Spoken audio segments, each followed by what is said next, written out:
दूसरा हमें सवाल का जवाब दीजिए कि एक विरक्त व्यक्ति जिसका ना संतान है, जिसने विवाह नहीं किया, परिवार त्यागी, ऐसे व्यक्ति को अगर ये प्रॉब्लम हो जाए तो उसका सेवा करने वाला कौन है? उसके लिए वो ज्यादा दुर्गति है। सारे ऑडियंस से कहना चाहता हूं और सभी लोगों से कहना चाहता हूं कि ये बात सही है कि जिसका प्रमाण ना हो उस पर विश्वास मत करो, क्योंकि जब तक आपके पास प्रमाण ना हो आप विश्वास कैसे कर लीजिएगा? ये तो मूर्खों वाली काम हो गई। तो प्रमाण क्या है? मैं आपको एक बड़ा सुंदर देता हूं कि नाम जप का प्रमाण, ना मैं कथा से दूंगा, ना मैं शास्त्र से दूंगा, ना मैं पुराण का किसी, ना अजामिल की कथा, मैं एक प्रत्यक्ष प्रमाण दे रहा हूं। आपका स्वागत है बिक्की बाबू यूट्यूब चैनल पे। आज हम आ चुके हैं वृंदावन धाम। हमारे सामने आज बैठे हुए हैं पूज्य महाराज जी, जिनका नाम रोशन महाराज जी के नाम से हम लोग जाना करते हैं। इनके हम कथा के माध्यम से इनसे हम मिले थे, तो आज हम महाराज जी को भी बता देना चाहते हैं और अपने ऑडियंस को भी बता देना चाहते हैं कि हम जो भी प्रश्न करते हैं या हम जो भी क्वेश्चन करते हैं वो हमारा नहीं रहता है, वो किसी प्रकार ना किसी का ऑडियंस का जो हमारे पास प्रश्न आता है हम महाराज जी से मिलके उस चीज़ को रखते हैं महाराज जी के सामने। तो चलिए बिना समय गवाए हम प्रश्न की ओर बढ़ते हैं। नमस्ते महाराज जी। नमस्ते सर। आज हमारा जो टॉपिक है वो है प्रेमानंद जी महाराज के ऊपर। तो महाराज जी आज जो हमारा टॉपिक है वो प्रेमानंद जी महाराज के ऊपर है, ठीक है? सबसे पहले आप प्रश्न करें उससे पहले आपका और आपके जितने ऑडियंस हैं जी, जो आपके YouTube चैनल देख रहे हैं, आपका YouTube का चैनल का नाम आपने क्या बताया था? बिक्की बाबू पॉडकास्ट एंड व्लॉग्स जी। तो मैं उनके सारे सदस्यों को बहुत बहुत धन्यवाद देता हूं और श्री धाम वृंदावन से मैं राधे राधे आप सभी को कहना चाहता हूं और आप सबका स्वागत है हमारे वृंदावन धाम में। और ये हमारे कथा के माध्यम से हमसे जुड़े, तो मैं इनका भी आभार व्यक्त करता हूं कि इन्होंने हमारे साथ चर्चा का एक समय निकाला और इन्हें भी लगा कि चलो महाराज जी से चर्चा करते हैं। तो आप सभी का सबसे पहले वृंदावन धाम में स्वागत है और श्री राम वृंदावन की मिट्टी की ओर से मेरी ओर से राधे राधे। तो आइए अभी जो प्रश्न करते हैं, भाई साहब का जो प्रश्न है, संदेह है, उसे भी हटाते हैं और ऑडियंस के द्वारा जो सवाल है उस सवाल का मैं गहराई से जवाब दूंगा। और देखिए हर कोई संतुष्ट नहीं कर सकता, अगर आपको कोई दिक्कत हो या संतुष्टि में थोड़ी कमी हो तो मैं उसमें क्षमा चाहूंगा। नहीं कोई बात नहीं महाराज जी। चलिए तो हम लोग पहला प्रश्न की ओर बढ़ते हैं। हम आपको बता देना चाहते हैं ये महाराष्ट्र से कोई बिंदु जी है, उनका प्रश्न था। पहला प्रश्न की ओर बढ़ते हैं। आप प्रेमानंद जी महाराज के बारे में क्या सोचते हैं और क्या जानते हैं? बहुत ही सुंदर प्रश्न है। देखिए ये जो बिंदु जी आपने बताया कि महाराष्ट्र से जो प्रश्न की है जी, ये जो प्रश्न किया अच्छा है। इन्हें शायद प्रेमानंद जी से अधिक लगाव हो, प्रेम हो, उनके प्रति समर्पण हो, तो बहुत अच्छी बात है कि ऐसे संतों के प्रति पहले ऐसे लोगों का समर्पण भावना होना। देखिए प्रेमानंद जी बारे में मैं एक ही बात कहूँगा कि प्रेमानंद जी महाराज सबसे पहले एक ऐसे व्यक्ति हैं जो कभी खुद का श्रेय नहीं लेते। जी महाराज जी। अब आप एक तरीका से देखिए वो क्या करते और क्या नहीं, लेकिन श्रेय को भी कुछ नहीं लेते। तो पहला तो उनमें सरलता ये है कि वो श्रेय कभी नहीं लेते। और दूसरी बात वो एक शुद्ध संत है, एक सिद्ध संत है। ऐसे महान संत जो अपनी सारे प्राप्ति को, अपने कार्य को, अपनी मेहनत को और उस मेहनत से प्राप्त फल को जब किसी और के सामने समर्पण कर दे कि ये तो मैंने किया ही नहीं, ये तो इनके आशीर्वाद से प्राप्त हुआ, चाहे वो गुरु हो, माता पिता हो, चाहे बड़ा भाई हो, कोई अपने इष्ट के नाम पे समर्पित कर, ऐसे व्यक्ति सर्वप्रथम ऐसे व्यक्ति तो सदैव पूजनीय होते हैं। क्योंकि कहा जाता है सरलता का पहला पड़ाव यही है कि सामने वाले के चरण में समर्पित कर दो। तो ऐसे संत श्री प्रेमानंद जी महाराज के बारे में अगर मैं कुछ कहूँ तो मेरी तो हैसियत नहीं है कि इतने बड़े संत के बारे में मैं क्या कहूँ, पर मैं यही कहूँगा कि ऐसे संतों को सुनने का सौभाग्य है। और आज जो युवा हमारे बीच में हैं, जो आपके युवा ऑडियंस हैं, उनके लिए भी मैं इतना कहूँगा कि सौभाग्य की बात है हमारे लिए कि हमारी पीढ़ी में प्रेमानंद जी महाराज जैसे सिद्ध संत प्राप्त हुए हमें। जी तो ऑडियंस आप समझ चुके होंगे इस सवाल को। चलिए हम बढ़ते हैं दूसरे सवाल की ओर। तो महाराज जी हमारा ये ऑडियंस का ये दूसरा सवाल है। प्रेमानंद जी महाराज ये कहते हैं कि जो भी चीज़ वो अपने ओर से बताते हैं क्या वो सत्य है या उसमें भी किसी प्रकार का कोई कमी है? देखिए ये बात भी सत्य है कि जो आपने प्रश्न किया बहुत लोगों के मन में है कि जो महाराज जी द्वारा बताया जाता है कि ये सत्य है या असत्य है। बहुत लोग जी। सोचते हैं क्या नाम जप सत्य है। देखिए, मैं उनके लिए नहीं कह रहा हूँ जो भक्त हैं, जो पढ़े लिखे युवा हैं, बहुत लोगों के आज मानसिकता बन चुकी, जो प्रेमानंद जी महाराज कह रहे हैं वो सही है गलत है। जी। तो सबसे पहले याद रखिएगा, मनुष्य सही और गलत दो तरीकों से बनते हैं। पहला, वो वास्तव में होते हैं, और दूसरे वो नहीं होते हैं। और दूसरा तरीका ये है कि हमारी दृष्टिकोण भी कभी कभी सामने वाले को गलत सही हमारी दृष्टिकोण निर्णय ले लेती है। जैसे अगर हमारी मानसिकता है कि ये संत है तो पक्का ही ये गलत होगा, जी। तो अगर हमने ऐसी मानसिकता बना ली है तो वो सही हो या गलत उससे मायने नहीं रखता। मायने ये रखता है कि हमारी मानसिकता के अनुसार से महाराज प्रेमानंद जी हो, चाहे मैं हूं या कोई भी संत हो, वो सदैव गलत ही दृष्टि आएगी। तो दृष्टि को हमेशा निष्पक्ष रखिए कि कौन सही है और कौन गलत है। जिन्होंने यह प्रश्न पूछा है वह निष्पक्ष भाव वाले ही होंगे, तभी यह प्रश्न डालें आपके कमेंट में।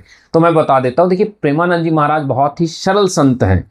वह जानते हैं कि आजकल के युवा जो हैं, आजकल की जो पीढ़ियां हैं, ना ही वो दिन भर पूजा पाठ कर सकती, ना ही वो त्रिकाल संध्या कर सकती। और जो आज इंजीनियरिंग है, डॉक्टरी, जो ऐसे ऐसे पढ़ाई चल रहे हैं ना, अब साइंटिस्ट है, क्या उसके पास समय है कि वह संध्या कर सके, त्रिकाल संध्या 1-1 घंटे की संध्या कर सके? नहीं। क्या उसके पास इतनी समय है कि वेद शास्त्र की अध्ययन कर सके अपने जीवन?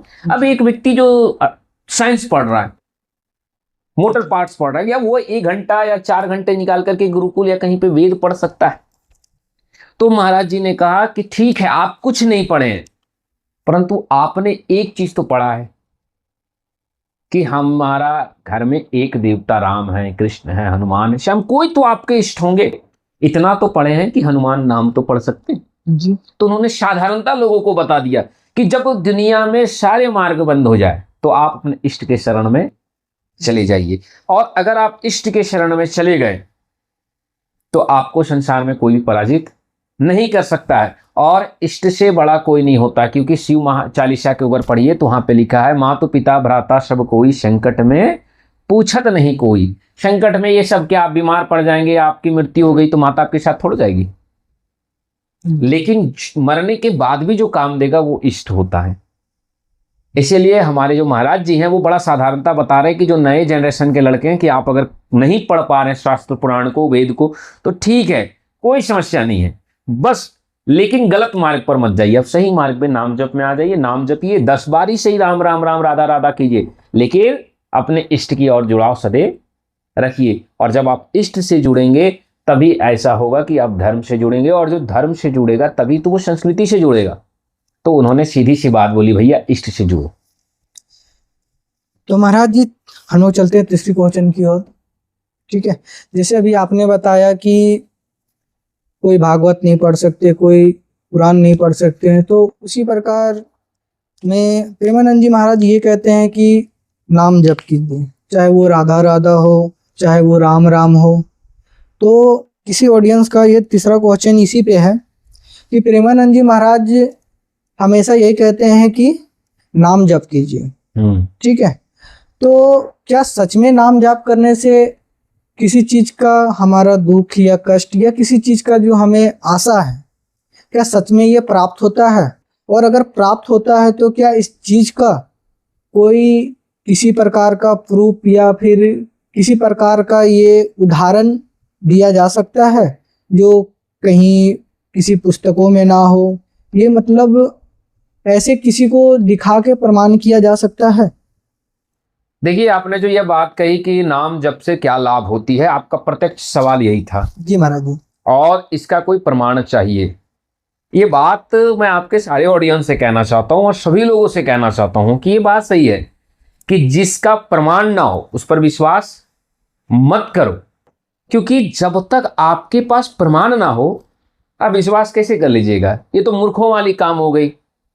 तो प्रमाण क्या है, मैं आपको एक बड़ा सुंदर देता हूं कि नाम जप का प्रमाण ना मैं कथा से दूंगा, ना मैं शास्त्र से दूंगा, ना मैं पुराण का किसी, ना अजामिल की कथा, मैं एक प्रत्यक्ष प्रमाण दे रहा हूं। अब आप उस प्रमाण को समझिएगा। अब आप मुझसे एक सवाल मैं आपसे करता हूं, उस प्रमाण में ही आपको जवाब मिल जाएगी जी। कि अगर किसी व्यक्ति का दोनों किडनी खराब हो जाए, जी। डाइजेस्टिव सिस्टम खराब हो जाए, अर्थात पाचन शक्ति क्रिया खराब हो जाए, तो ये उसकी दुर्गति है या उसके अच्छे समय की प्रमाण है? इसका बुरा समय होगा कि अच्छा होगा? बुरा समय। दुर्गति है। बिल्कुल। आप सोचिए, आपको अगर बीमारी हो जाए तो वो दुर्गति है या सुगति है? मतलब सुगति मतलब अच्छे समय है, दुर्गति है।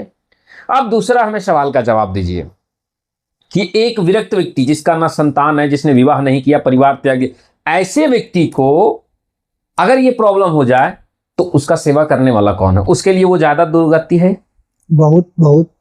अब एक छोटा सा बात बताइए, यही प्रॉब्लम हमारे महाराज जी प्रेमानंद जी महाराज के ऊपर भी है।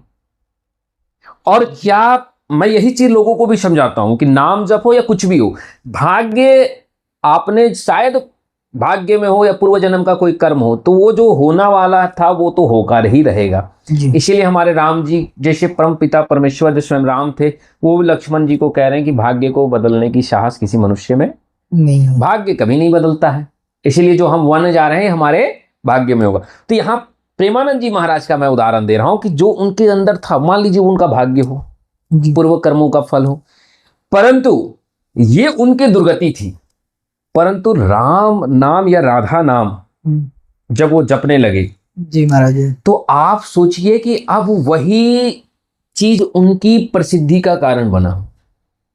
अर्थात जिस चीज से उनको कष्ट थी, आज वही चीज उनकी प्रसिद्धि बनी। आज प्रेमानंद जी महाराज को हम सब जानते हैं, पर क्यों जानते? सबसे पहले क्यों जाने हो कि उनकी दोनों, कि एक महाराज जी हमारे वृंदावन से दोनों किडनी फेल हो गया है और डॉक्टर ने बोला वो नहीं बचेंगे, और बच गए। अब ये नहीं बचेंगे फिर बच गए, तो ये दुर्गति थी। लेकिन राधा जी की कृपा कैसी हुई कि सुगति में बना दिए। बोले संसार अब जान जाओ कि भक्ति क्या होता है। तो यही होता है नाम जप, कि आपके भाग्य में भले ही दुर्गति लिखा हो, जो लिखा है वो तो होगा, लेकिन उसका फल बदल जाएगा, उसका फल बदल जाएगा। जैसे एक आदमी का लिखा हुआ था कि वो बाइक से गिरेगा और गिरने के बाद उसकी मृत्यु हो जाएगी, लेकिन वह व्यक्ति बाइक से जा रहा था और वह गिरा और वह मर भी गया।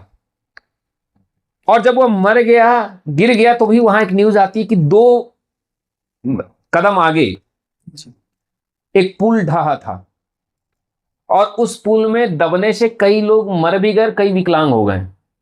अगर सोचिए वो विकलांग हो जाता तो, और कितनी दुर्गति हो सकती थी। बिल्कुल। लेकिन हो सकता है कि भगवान ने उसे उस भीषण दुर्घटना से, उस दुर्गति से बचाने के लिए, उसके भाग्य में एक्सीडेंट से मरना था तो मरना तो किए, लेकिन एक आराम की मौत दिए।